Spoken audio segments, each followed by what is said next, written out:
Good morning everyone. Today we're going to learn what is the difference between max width and width. Now, as we did before this lesson, I showed you star, so I'm going to make the things that are common for everything for this example, and the only thing I did different is the width and the max width. Now I have 900 and this is from here to here, it is 900 pixels.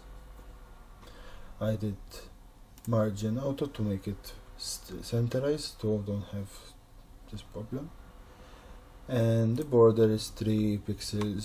So now you're seeing the HTML is bordered too, but we don't care about that part, so we want to see these two boxes, the difference between them.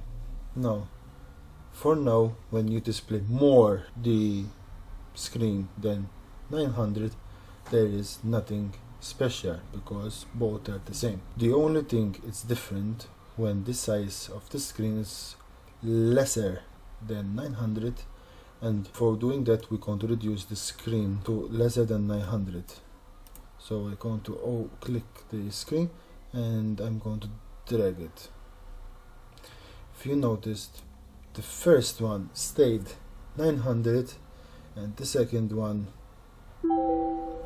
is shrinked to the maximum screen size and it's adjusted to the screen size, so it's smaller because it's the maximum size is 900, so you can come smaller.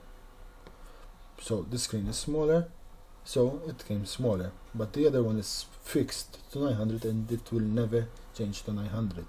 So if a client has a smaller screen and you set only this word method width, you're going to have issues that the user doesn't see all the text, so it's a problem. And max text, at least the screen comes bigger or smaller and the text you can still see it as you are going smaller and bigger. And that is all the difference. Thank you for watching. I hope you learned something new today with me.